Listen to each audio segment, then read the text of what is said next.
Sir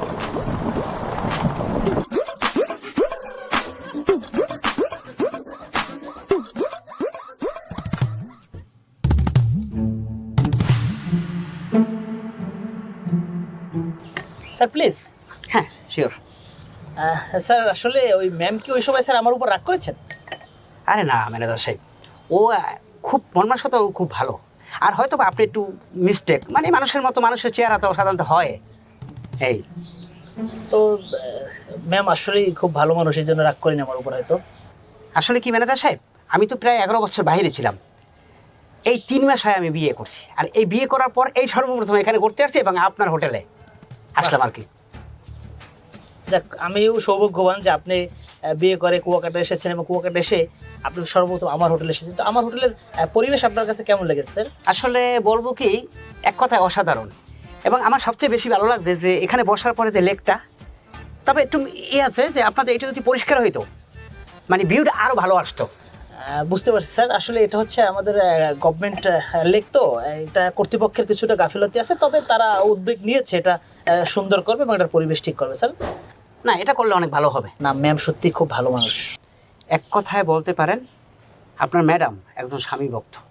এর ভিতরে একটা নারী যতগুলো কোয়ালিটি থাকা দরকার সব কোয়ালিটি তার ভিতরে বিদ্যমান আছে।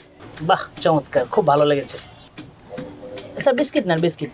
না, আমি অনেকগুলো খেয়েছি, ধন্যবাদ। আর স্যার লাঞ্চটা কি এখানে করবেন? এখানে দিতে পারবো? আচ্ছা, আমি একটু রুমে যেয়ে একটু আপনার ম্যাডামের সাথে কথা বলে দেখি। ঠিক আছে স্যার, থ্যাংক ইউ স্যার।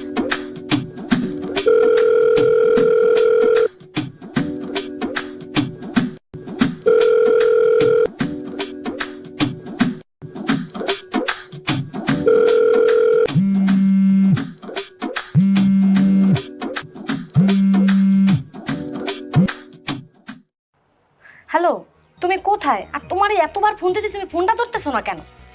আমি আসতে আছি, আমি তো পথে। তুমি রেডি হও, আমি আসতে আছি। আরে আমি তো রেডি, আমি তো হোটেলে আছি। শোনো, আমরা একটু পরে বিচে যাব, তখন তোমার সাথে দেখা হবে। তাড়াতাড়ি বিচে চলে যাও, বুঝছো? আর ওইখান থেকে যা কথা হবে তোমার সাথে, ওইখানে যে একদম সরাসরি সামনাসামনি কথা হবে। আচ্ছা তাই তুমি রেডি হয়ে বিচের পারে, আমি বিচের পারে আইতে আছি। ওইন ভাই যা কল এখন কমনে। ওকে, ঠিক আছে। আচ্ছা রাখি দে।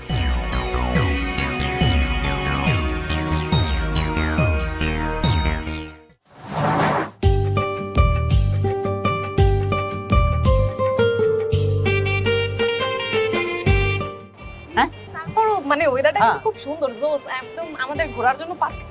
পারফেক্ট। হ্যাঁ হ্যাঁ, আর এমনি তো এখন গরমের যে তাপমাত্রা, তার চেয়ে যে আবহাওয়াটা আছে না, এটা অনেক ভালো আছে। কি করো তুমি? বসো। আচ্ছা বসো, তুমি বেশ, আমি বেশ বসি।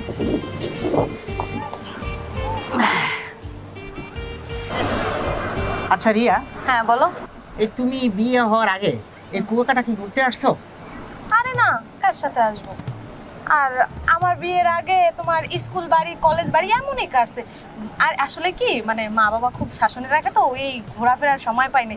বন্ধু বান্ধবরা আসে ঠিকই, কিন্তু আমি ওইরকম ভাবে সময় পাইনি, ওদের সাথে আসতে দিত না। বুঝতে পারছি। আমি সত্যি একজন দেখবো তোমার মতো সুন্দর একটা নর্ম ভদ্র কে রিয়া?